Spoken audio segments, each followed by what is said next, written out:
इस वीडियो में मैं आपको दो केस दिखाऊंगा। ये पहला केस है, आप देख सकते हैं कॉर्निया के अंदर सूचर्स लगे हुए हैं।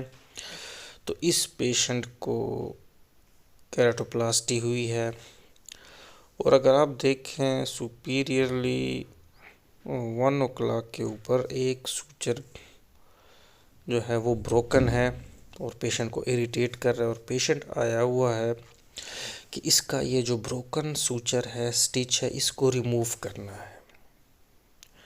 अब ये वीडियो मैं इसलिए आपको बड़ा डिटेल से दिखा रहा हूँ कि रिमूवल ऑफ सूचर्स ऑफ्थल्मोलॉजी में ROS जो है वो एक इंतहाई सीरियस प्रोसीजर है और इसको आपने इजी नहीं लेना, क्योंकि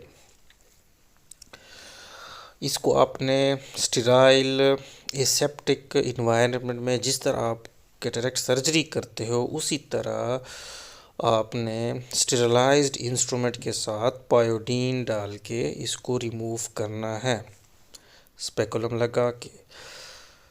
तो उसमें मैंने किया। अब ये दूसरा मरीज़ आपको दिखा रहा हूँ, इसमें भी आपको क्लियर कट लग रहा है कि फेल्ड कॉर्नियल ग्राफ्ट। अब ये क्यों फेल हुआ? इस पेशेंट के जब एक दो सूचर रह गए थे और एक ब्रोकन हो गया था, टूट गया था, तो जब वो उसको निकालने के लिए गया तो जब उसको निकाला तो इन्फेक्शन हो गया और ग्राफ्ट फेल हो गया। इसी तरह जो कैटरेक्ट सर्जरी के टांके होते हैं उनको भी हमें बेपरवाही से नहीं निकालना चाहिए, क्योंकि मैंने उन ROS को निकाल कर एंडोफ्थल्माइटिस होते देखा है, आंख में इन्फेक्शन होते देखा है, वूंड खुलते देखा है।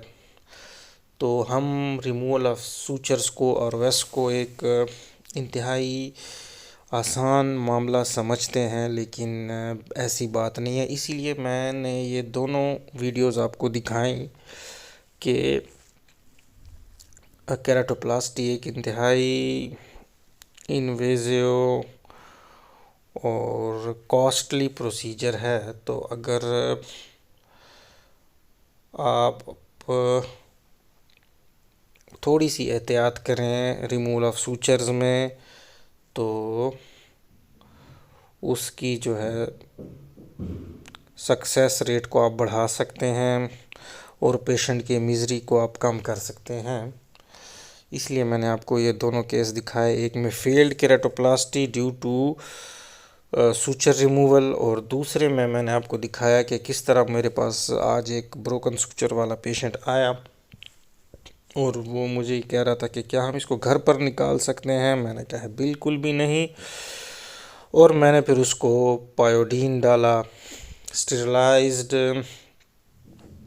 ऑफ्थल्मिक इंस्ट्रूमेंट से ऑपरेशन थिएटर में ले जाकर निकाला।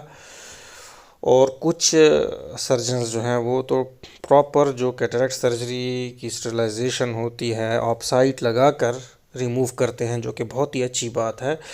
अगर आप से इतनी ज़्यादा केयर नहीं होती तो कम से कम आपको पायोडीन डालकर स्पेकुलम लगाकर और स्टेरिलाइज्ड इंस्ट्रूमेंट से ब्रोकन सूचर्स को या लूज सूचर्स को रिमूव करना चाहिए। तो रिमूवल ऑफ सूचर्स जो है वो उसको आप सीरियस लें, वरना आपको सीरियस कॉम्प्लिकेशंस देखने को मिल सकती हैं।